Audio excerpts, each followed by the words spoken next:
الحمد لله رب العالمين والصلاة والسلام على سيد المرسلين أما بعد.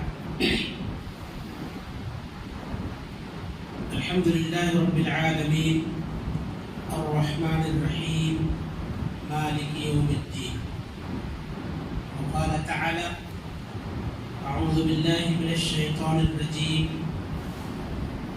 وسخر لكم الشمس والقمر دائبين وسخر لكم الليل والنهار وآتاكم من كل ما سألتموه وإن تعدوا نعمة الله لا تحصوها إن الإنسان لظلوم كفار. محترم حضرات، بزرگوں، نوجوان ساتھیوں، پردہ نشین خواتین اسلام، عزیز بچوں، آج کی اس ہفتہ واری انجمن میں اور ہفتہ واری اجتماع میں درس کا عنوان ہے انسانی زندگی میں وقت کی اہمیت. محترم حضرات، معزز خواتین، اللہ تعالیٰ نے الحمدللہ ہمیں بے شمار نعمتوں سے نوازا ہے. اللہ رب العالمین نے خود فرمایا: وَإِن تَعُدُّوا نِعْمَةَ اللَّهِ لَا تُحْصُوهَا. اگر تم اللہ تعالیٰ کی نعمتوں کو گننا چاہو، شمار کرنا چاہو، تو تم ان کا احصاء نہیں کر سکتے، ان کو شمار نہیں کر سکتے. ان الانسان لظلوم کفار. پھر بھی اللہ نے فرمایا کہ ان تمام نعمتوں کے باوجود انسان کی حقیقت، انسان کی حالت یہ ہے کہ انسان بڑا ہی ظالم ہے اور بڑا ہی ناشکرا ہے. اللہ تعالیٰ نے اپنی انہی نعمتوں کی تفصیل بیان کیا: وَسَخَّرَ لَكُمُ الشَّمْسَ وَالْقَمَرَ دَائِبَيْنِ. اللہ تعالیٰ نے تمہارے لیے سورج اور چاند کو مسخر کیا، ڈیوٹی پر لگا دیا. یہ برابر چلتے رہتے ہیں. اسی نے تمہارے لیے آسمانوں کو پیدا کیا، زمین کو پیدا کیا. آسمان سے موسلا دھار بارش کا نزول کرتا ہے جس سے فصلیں تیار ہوتی ہیں، اور اسی نے دریاؤں اور نہروں کا سلسلہ جاری کیا. اس میں کشتیاں اور بڑے بڑے جہاز چلتے ہیں جو سامان ایک جگہ سے دوسری جگہ منتقل کرنے کا کام دیتے ہیں. تو اللہ تعالیٰ نے تمام نعمتوں کا تذکرہ کرتے ہوئے فرمایا: وَسَخَّرَ لَكُمُ اللَّيْلَ وَالنَّهَارَ. اللہ تعالیٰ نے رات اور دن کو تمہارے لیے کام میں لگا دیا. تو رات اور دن یہ اللہ تعالیٰ کی بہت بڑی نعمت ہے، اور یہی وقت ہے. اللیل کا مطلب رات، نہار کا مطلب دن، اور پوروں کو ملا کر یوم کہا جاتا ہے، اور اسی کا نام وقت ہے. ہم اور آپ اندازہ لگائیں، اللہ تعالیٰ نے دن اور رات کی قسم کھائی. وقت کی اہمیت کو بتانے کے لیے دن اور رات، اور اسی طرح سے جو ہے بعض اوقات اور بعض ساعتوں کی اللہ نے قسم کھائی. سورہ لیل پڑھیں آپ، سورہ شمس پڑھیں آپ. اللہ نے فرمایا: واللیل اذا یغشی. قسم ہے رات کی جب وہ چھا جائے، ہر طرف اندھیرا پھیل جائے. والنہار اذا تجلی. قسم ہے دن کی جب اجالا ہو جائے، روشن ہو جائے. اللہ تعالیٰ نے خاص طور پر فجر کے وقت کی قسم کھائی. والفجر. قسم ہے فجر کی، فجر کے وقت کی. والضحیٰ. قسم ہے چاشت کے وقت کی. والعصر. قسم ہے عصر کے وقت کی. تو دیکھیں جس طرح سے اللہ تعالیٰ خود عظیم الشان ہے، اللہ تعالیٰ عظمت والا ہے، اسی طرح سے جو چیزیں اللہ کی نظر میں محترم اور عظمت والی ہوتی ہیں، اللہ تعالیٰ انہی چیزوں کی قسم کھاتا ہے. تو یہ چیزیں اللہ کی نظر میں بڑی اہمیت کی حامل ہیں۔ ان تمام تفصیلات کا خلاصہ یہ ہے کہ وقت اللہ تعالیٰ کی بہت بڑی نعمت ہے اور وقت کی اللہ کی نظر میں بڑی اہمیت ہے۔ اللہ کی نگاہ میں وقت کی بڑی اہمیت ہے، اس لیے اللہ تعالیٰ نے ہر کام وقت پر مقرر کیا۔ روزے کا اپنا وقت ہے، نمازوں کا اپنا وقت ہے، حج کا اپنا وقت ہے، اسی طرح سے زکوٰۃ کی ادائیگی کا بھی اپنا وقت ہے۔ سال پورا ہونے کے بعد زکوٰۃ ادا کرنا ہے۔ ہر عبادت کے لیے اللہ رب العالمین نے وقت مقرر کر دیا، لہذا ہم بھی وقت کی اہمیت کو سمجھیں اور وقت جیسی نعمت اللہ نے نوازا ہے ہم اس کی قدر کریں، اس سے صحیح معنوں میں فائدہ اٹھانے کی کوشش کریں۔ دیکھیں نبی کریم جناب محمد الرسول اللہ صلی اللہ علیہ وسلم کا فرمان ہے، صحیح بخاری کی حدیث ہے، نعمتانی مغبون فیہما کثیر من الناس، دو نعمتیں ایسی ہیں کہ جن میں اکثر و بیشتر لوگ غفلت میں پڑے ہوئے ہیں۔ کتنی نعمتیں؟ دو نعمتیں۔ دو نعمتیں ایسی ہیں اللہ کی کہ جن کے بارے میں اکثر لوگ فریب، دھوکے اور غفلت میں پڑے ہوئے ہیں۔ وہ دو نعمتیں کیا ہیں؟ اللہ کے نبی صلی اللہ علیہ وسلم نے فرمایا الصحت والفراغ، پہلی نعمت ہے صحت اور تندرستی، دوسری نعمت ہے فارغ البالی یعنی فرصت کے اوقات، فرصت کے لمحات۔ دھوکے میں کس طرح سے؟ آدمی کو جب تک صحت رہتی ہے، تندرستی رہتی ہے، اس کی قدر نہیں کرتا، علم گلم جو جی میں آتا ہے کھاتا رہتا ہے، احتیاط سے کام نہیں لیتا، اور جب اس کی صحت متاثر ہوتی ہے، ہاسپٹل کے حوالے ہوتا ہے، ڈاکٹروں کے ہاتھوں میں پڑ جاتا ہے، تب اس کو سمجھ میں آتی ہے باتیں، تب اس کی آنکھیں کھلتی ہیں، مجھے یہ نہیں کرنا چاہیے تھا، وہ نہیں کرنا چاہیے تھا۔ اس کی ساری بد احتیاطی ایک ایک کر کے اس کی نظروں کے سامنے آتی۔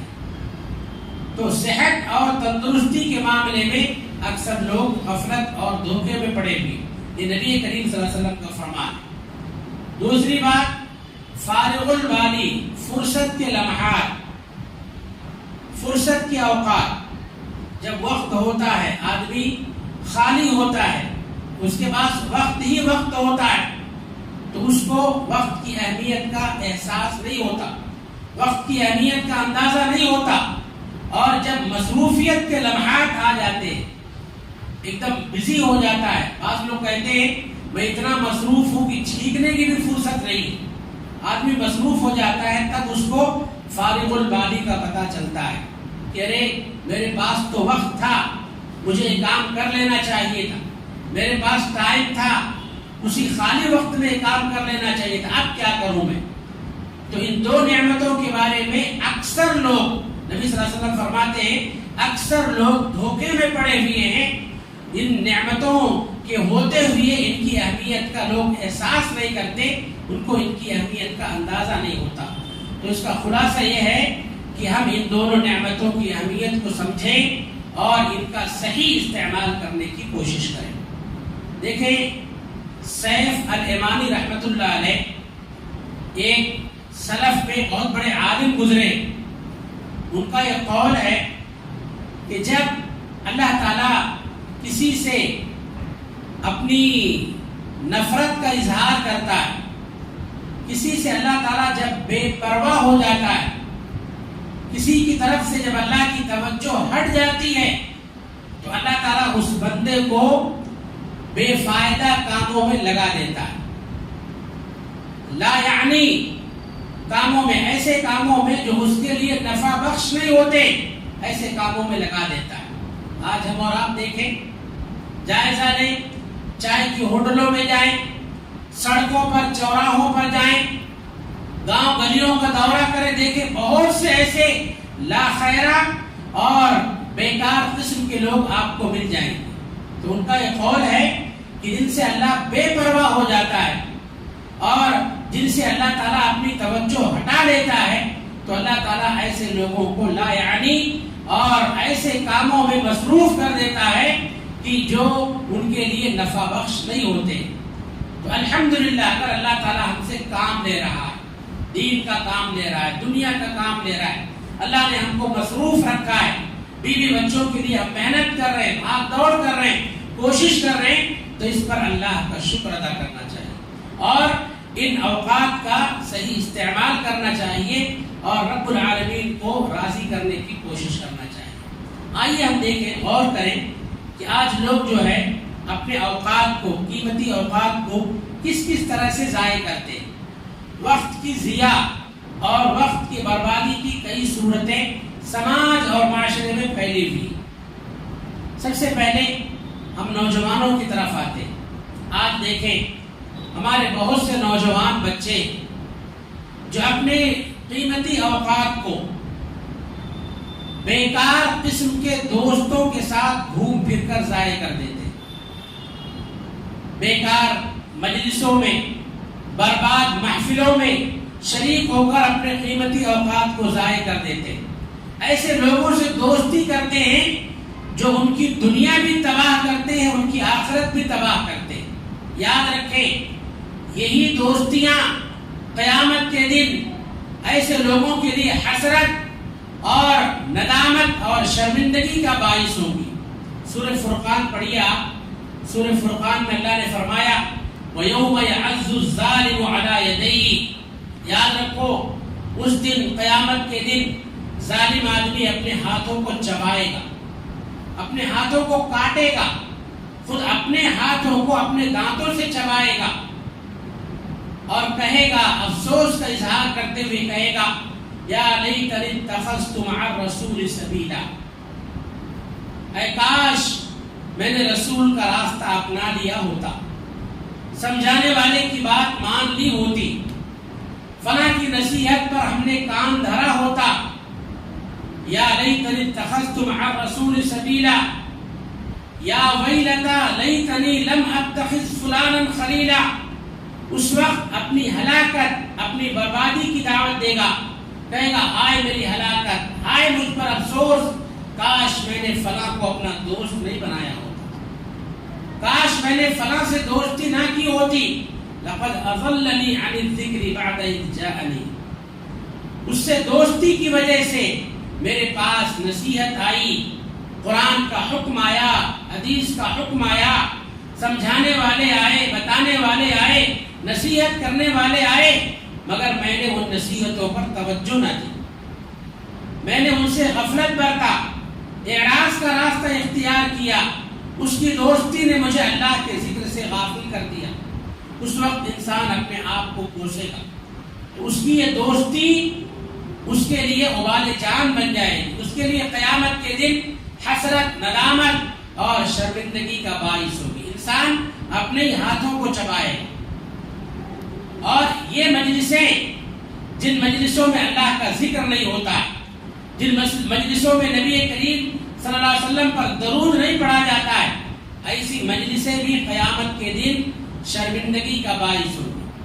آپ دیکھیے بہت ساری ایسی ہنسی کی محفلیں، مزاحیہ محفلیں جن میں اللہ کا نام نہیں لیا جاتا، بہت ساری ایسی غیر ضروری بے ڈھنگی مجلسیں جن میں نبی کریم صلی اللہ علیہ وسلم پر درود نہیں پڑھا جاتا، جن میں لوگوں کی مصلحتوں، لوگوں کے فوائد اور لوگوں کے مصالح پر کوئی گفتگو نہیں ہوتی. ایسی مجلسیں قیامت کے دن لوگوں کے لیے افسوس، ندامت اور شرمندگی کا باعث ہوگی. اللہ کے نبی صلی اللہ علیہ وسلم خود فرماتے ہیں، آپ صلی اللہ علیہ وسلم خود وضاحت فرماتے ہیں، ما جلس قوم مجلسا لم يذكروا الله ولم يصلوا على نبيهم. جو لوگ ایسی مجلسوں میں، ایسی محفلوں میں جاتے ہیں کہ جن مجلسوں میں اللہ کا ذکر نہیں کیا جاتا، نبی پر درود نہیں پڑھا جاتا، الا کان مجلسهم علیہم طرۃ یوم القیامہ. قیامت کے دن یہی مجلسیں اس کے لیے حسرت، افسوس اور شرمندگی کا باعث ہوں گی. ان شاء عفا عنہم و ان شاء اخذہم. اگر اللہ چاہے تو ان کو معاف کر دے، اگر اللہ چاہے تو ان کو عذاب سے دوچار کرے. تو معلوم کیا ہوا کہ برے دوستوں کی دوستی، بری مجلسیں، بری محفلیں ہمارے لیے دنیا میں بھی ہلاکت کا باعث ہیں اور آخرت میں بھی حسرت، ندامت اور افسوس کا سبب بنیں گے۔ اس لیے اچھے دوستوں کا انتخاب کریں، نیک لوگوں سے دوستی کریں، خود بھی نیک لوگوں سے دوستی کریں اور اپنے بچوں پر بھی نظر رکھیں۔ ہمارے بچے کس سے ملتے جلتے ہیں، ہمارے بچوں کا اٹھنا بیٹھنا کن کے ساتھ ہوتا ہے، اپنے بچوں پر بھی خصوصی توجہ دیں اور اچھی صحبت اختیار کریں، بری صحبت سے اجتناب کریں۔ انشاءاللہ ثم انشاءاللہ ہمارے وقت کا صحیح استعمال ہوگا۔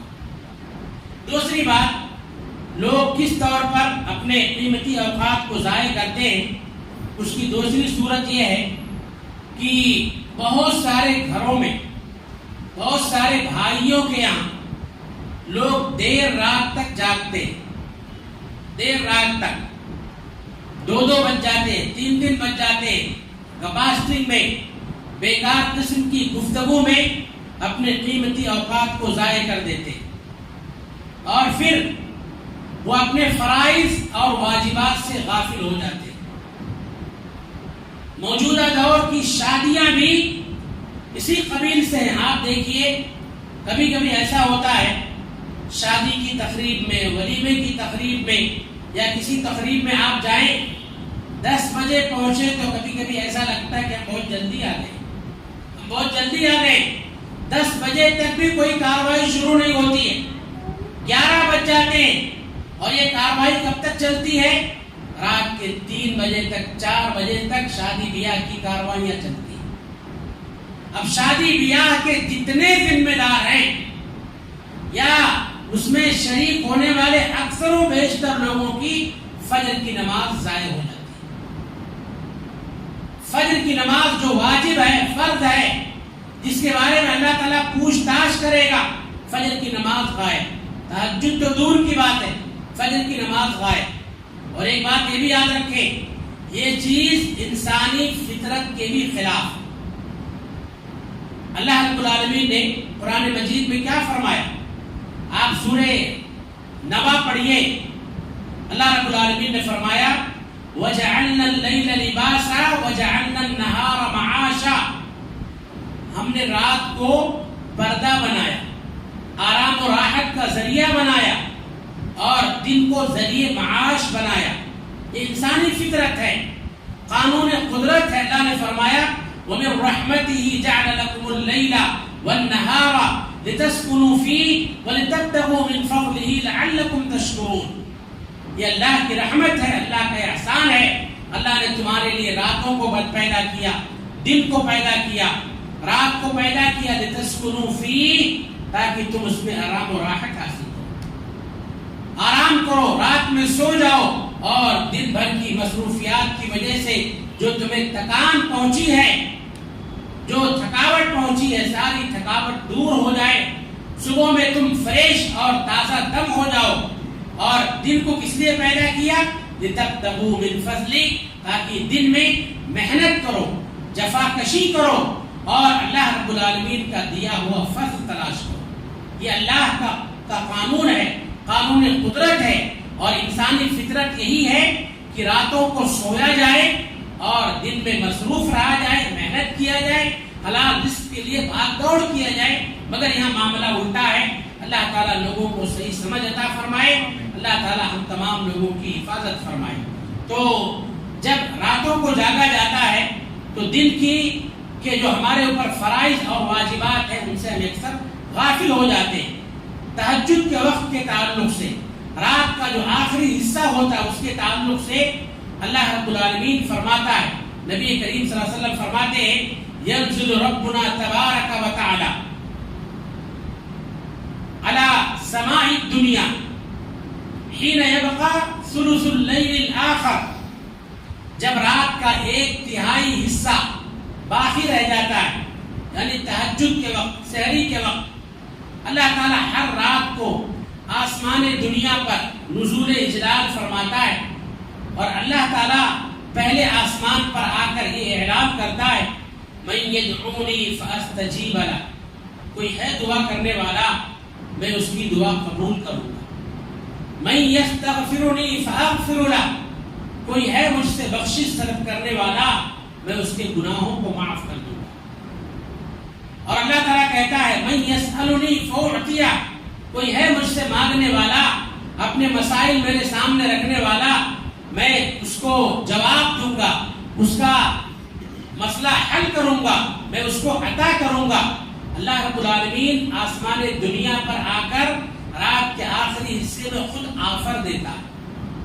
اللہ تعالیٰ خود اپنے سارے بندوں سے، ساری بندیوں سے مخاطب ہوتا ہے، کوئی ہے مانگنے والا، میں دینے کے لیے بیٹھا ہوں، کوئی ہے مغفرت طلب کرنے والا، میں بخشش کرنے کے لیے بیٹھا ہوا ہوں، کوئی ہے مجھ سے دعا کرنے والا، اس کی دعا قبول کرنے کے لیے بیٹھا ہوں۔ اب ذرا سوچئے کہ جب رات بھر جاگیں گے تو ان مستحبات پر ہم کہاں سے عمل کر پائیں گے؟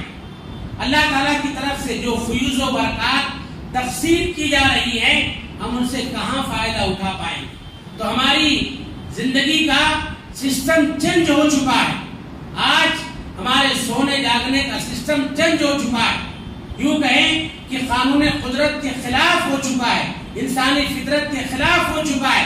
اس لیے ہم بھی جو ہے اللہ رب العالمین کی طرف سے جو فیوز و برکات تقسیم کیے جا رہے ہیں، ہم اللہ تعالیٰ کی طرف سے ان فیوز و برکات سے محروم ہوتے جا رہے ہیں۔ تو اپنے اوقات کا ہم شیڈول بنائیں، ٹائم ٹیبل بنائیں، اور اس کے حساب سے ہم اپنے اوقات کا صحیح استعمال کریں۔ اسی طرح سے قیمتی اوقات کو ضائع کرنے کا ایک طریقہ لوگوں میں یہ بھی رائج ہے، بعض لوگوں کو ڈائجسٹ ناول پڑھنے کا شوق ہوتا ہے، جھوٹے قصے کہانیاں پڑھنے کا شوق ہوتا ہے، بعض لوگوں کو نیوز پیپر اخبار پڑھنے کا شوق ہوتا ہے۔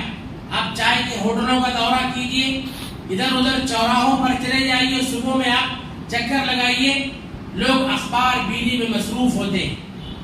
آپ کتنے ایسے لوگوں کو دیکھیں گے جو اخبار کا ایک ایک ورق، ایک ایک کالم، پورا کالم تک چاٹ ڈالتے، ضروری غیر ضروری ساری خبریں پڑھ ڈالتے۔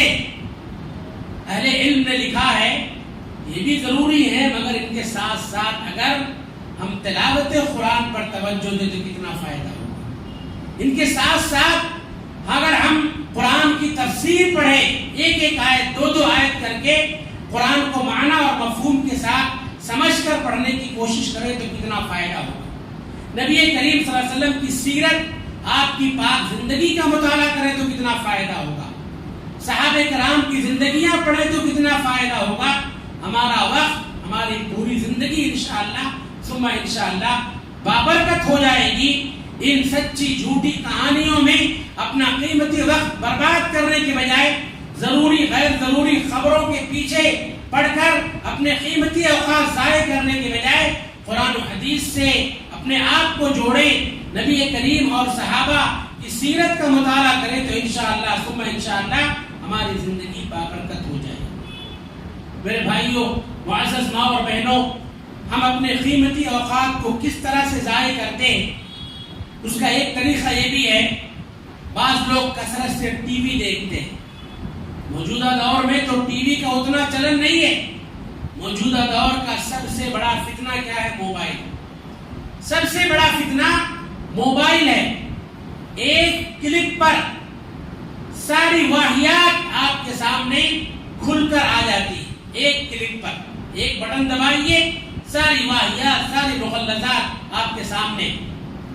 اور معاف کیجئے، خاص طور پر میں خواتین سے کہنا چاہتا ہوں، اپنی ماں اور بہنوں سے کہنا چاہتا ہوں، ہماری بہت ساری مائیں، بہت ساری بہنیں، ہماری بہت ساری بیٹیاں جن کو سیریل بینی کی عادت ہے، اور آج کل ایک نیا چلن نکل گیا پاکستانی ڈرامے، نعوذ باللہ، اللہ ہم سب کی حفاظت فرمائے۔ کتنی عورتیں ہیں جو اس میں اپنی آنکھیں پھوڑتی ہیں، نہ شوہر کے حقوق کا خیال ہے، نہ بچوں کے ساتھ وہ محبت ہے جو ہونی چاہیے۔ سب کے حقوق ضائع ہو رہے ہیں، شوہر کے حقوق ضائع ہو رہے ہیں، بچوں کے حقوق ضائع ہو رہے ہیں، رشتہ داروں کے حقوق ضائع ہو رہے ہیں، مگر ہمیں ہمارا شوق پورا ہونا چاہیے۔ یاد رکھیں، اللہ رب العالمین نے قرآن مجید میں جگہ جگہ فرمایا ہے، ان السمع والبصر والفؤاد کل اولئک کان عنہ مسئولا۔ یہ آنکھ، بے شک آنکھ، کان، دل، ان تمام سے اللہ رب العالمین کے ہاں سوال کیا جائے گا، اللہ تعالیٰ کے ہاں پوچھا جائے گا۔ اللہ فرماتا ہے یعلم خائنۃ الاعین وما تخفی الصدور، اللہ آنکھوں کی خیانت کو جانتا ہے، دلوں میں جو غلط ارمان پالے جاتے ہیں اللہ تعالیٰ ان کو بھی جانتا ہے، غلط خیالات پیدا کیے جاتے ہیں اللہ ان کو بھی جانتا ہے۔ اللہ تعالیٰ ہماری کسی چیز سے مخفی نہیں ہے۔ تو سوشل میڈیا میں پڑھ کر یا موبائل فتنے میں پڑھ کر ہمارے اوپر جو فرائض ہیں، جو حقوق ہیں، جو واجبات ہیں اللہ کے لیے ان سے غافل نہ ہو، ان سے غافل نہ ہو۔ اور یہ جو موجودہ دور کا بہت بڑا فتنہ ہے، اس فتنے سے اپنے آپ کو بچائیں۔ میرے بھائیوں، موبائل جو ایجاد کیا گیا تھا ایک اہم ضرورت کے لیے ایجاد کیا گیا تھا، تاکہ لوگ ایک دوسرے کو میسج بھیج سکیں، ایک دوسرے کو کال کر سکیں۔ مگر آج جو ہے وہ ضرورت رہی نہیں گئی ہے۔ جس ضرورت کے لیے ایجاد کیا گیا تھا اس کا کہیں عطا پتہ بھی نہیں ہے۔ مہینہ دو مہینہ گزر جاتا، ہم رشتہ داروں کی خیر خیریت نہیں لیتے۔ فری کالنگ ہے، فری میسجنگ ہے، مگر ہمیں کسی کا حال پوچھنے کی فرصت نہیں ہوتی ہے۔ ہم اس قدر اپنے آپ میں، اپنے پروگراموں میں گم ہیں، تو موجودہ ایجادات نے ہمیں ہمارے اپنوں سے دور کر دیا ہے، ہمیں ہمارے اپنوں کے لیے پرایا کر دیا ہے۔ اللہ کے لیے اس نزاکت کو، اس حقیقت کو سمجھیں۔ ہاں الحمدللہ اس کے بہتر استعمالات بھی ہیں۔ آپ اس کے ذریعے سے بہترین علم حاصل کیجئے، اچھے خطبہ، اچھے مقررین کا لیکچر، ان کی اسپیچ، ان کا خطاب سنیے آپ، یا بہت سارے مستند ویب سائٹ ہے، وہاں جا کر آپ علم حاصل کیجئے۔ آن لائن آپ دینی کلاس میں جڑ کر اس سے علم حاصل کیجئے، اور الحمدللہ اس کے ذریعے سے آپ دین کی تبلیغ کیجئے اور بہترین پروگراموں کو آپ شیئر کیجئے۔ اس کے بہتر فوائد ہیں، بہتر استعمالات ہیں، بہتر استعمال کریں اور برے استعمال سے بچیں۔ یاد رکھیں، یہ جو خرابیاں ہمارے اندر پیدا ہو رہی ہیں، جو ہمارے لیے بہت مہلک ہیں، بہت ہی مضر اور خطرناک ہیں، اس کی وجہ کیا ہے جانتے ہیں؟ ہم میں سے اکثر و بیشتر لوگوں کا یہ خیال ہے کہ اللہ نے ہم کو یوں ہی پیدا کر دیا، اللہ نے ہم کو یوں ہی پیدا کر دیا، ہماری پیدائش کا، ہمارے جینے کا، ہماری زندگی کا کوئی مقصد ہی نہیں ہے۔ میرے بھائیوں، معزز ماں اور بہنوں، سب سے پہلے ہم اپنی زندگی کے مقصد کو سمجھیں۔ اللہ نے کیا فرمایا؟ اللہ رب العالمین نے فرمایا افحسبتم انما خلقناکم عبثا، کیا تم نے یہ سمجھ لیا ہے کہ اللہ نے تمہیں عبث، بیکار پیدا کیا، بے مقصد پیدا کیا؟ وانہم الینا لا یرجعون، اور اللہ کی طرف تم لوٹائے نہیں جاؤ گے۔ اللہ نے فرمایا فتعالی اللہ الملک الحق، اللہ تعالیٰ کی ذات بہت بلند ہے، اللہ کی ذات اس بات سے بہت اونچی ہے، بہت بلند ہے کہ اللہ تمہیں بے مقصد پیدا کرے، اور اللہ تعالیٰ برحق ہے، اس کی ذات برحق ہے۔ اللہ نے تمہیں بے مقصد پیدا نہیں کیا، بلکہ اللہ نے تمہیں با مقصد بنایا۔ ہماری پیدائش کا مقصد کیا ہے؟ وما خلقت الجن والانس الا لیعبدون، اللہ فرماتا ہے میں نے جن و انسان کو اس لیے پیدا کیا تاکہ وہ صرف میری عبادت کرے۔ تو ہماری زندگی کا، ہماری تخلیق کا، پیدائش کا مقصد کیا ہے؟ اللہ کی بندگی، اللہ کی عبادت، اللہ کی جو مرضی ہے، اللہ تعالیٰ کا جو منشا ہے، ہم اپنی زندگی اپنی مرضی سے نہیں، رب کی مرضی اور رب کی منشا سے گزارنے کی کوشش کریں۔ ہم کوئی کام ایسا نہ کریں جو اللہ اور اس کے رسول صلی اللہ علیہ وسلم کے فرمودات کے خلاف ہو۔ اللہ تعالیٰ نے ہم کو صحت دیا ہے، تندرستی دیا ہے، ہم اس صحت کا صحیح استعمال کریں اور زندگی میں ایسا کام کریں کہ جس سے ہمیں اللہ کی قربت نصیب ہو۔ اللہ تعالیٰ نے ہمیں وقت دیا ہے تو ہم وقت کی قدر کریں، وقت کا صحیح استعمال کریں، اس کو اللہ تعالیٰ کی مرضی کے کاموں میں لگائیں۔ یہ ہماری زندگی کا مقصد اور ہماری زندگی ہم کو پیدا کرنے کا جو ہے مقصد اللہ تعالیٰ نے بیان فرمایا۔ میری زندگی کا مقصد تیرے دین کی سرفرازی، میری زندگی کا مقصد تیرے دین کی سرفرازی، میں اسی لیے مسلمان، میں اسی لیے نمازی. ہر مسلمان کی سوچ اور ہر مسلمان کے اندر اسی طرح کا جذبہ ہونا چاہیے. اس تعلق سے اور مزید باتیں انشاءاللہ آئندہ درس میں باتیں آپ کے سامنے آئیں گی. تو آج کے درس میں وقت کی اہمیت اور وقت کو کیسے استعمال کرنا چاہیے اور کس کس طرح سے لوگ اپنے قیمتی اوقات کو ضائع کر رہے ہیں، قرآن و حدیث کی روشنی میں کچھ اہم اور ضروری باتیں اس تعلق سے بیان کی گئی ہیں. آئیے ہم اللہ تعالیٰ سے دعا کریں کہ رب العالمین تو ہم تمام لوگوں کو اپنے قیمتی اوقات کا صحیح استعمال کرنے کی توفیق عطا فرمائے. رب العالمین تو نے ہم کو صحت اور تندرستی جیسی نعمت سے نوازا ہے. اللہ تعالیٰ صحت اور تندرستی کی حالت میں ہم تمام لوگوں کو کما حقہ تیری عبادت، تیری اطاعت اور تیری فرما برداری کرنے کی توفیق عطا فرما. رب العالمین صحت اور تندرستی کے دور میں بیماری کے لیے زیادہ سے زیادہ سامان اور توشہ تیار کر لینے کی توفیق عطا فرما. رب العالمین وقت کو ضائع اور برباد کرنے کی جو صورتیں اور جو اسباب بتائے گئے ہیں، ایسے تمام اسباب سے اللہ تعالی ہم تمام لوگوں کی حفاظت فرمائے. اللہ تعالی ہم سب کو اپنی زندگی اور اپنی تخلیق کا اصل مقصد سمجھنے اور اس کو حاصل کرنے کی توفیق عطا فرمائے. رب العالمین دین کی تبلیغ کے لیے، دین کی نشر و اشاعت کے لیے ہم جو بھی محنت اور کوشش کر رہے ہیں، اللہ تعالی ہم سب کی محنت اور کوشش کو قبول فرمائے. اور جس مجلس میں ہم بیٹھے ہوئے ہیں، اللہ تعالی اس مجلس کو ہم تمام لوگوں کے لیے دنیا و آخرت میں نجات اور کامیابی کا ذریعہ بنائے. اس میں جتنے لوگ حاضر ہیں اللہ تعالیٰ سب کی مغفرت فرمائے، سب کی جائز ضرورتوں کو اللہ تعالیٰ پورا فرمائے.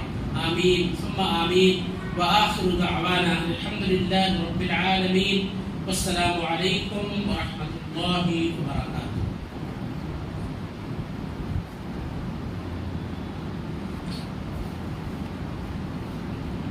الحمدللہ. ابھی آپ کو موصوف کی تقریر سنتے ہیں.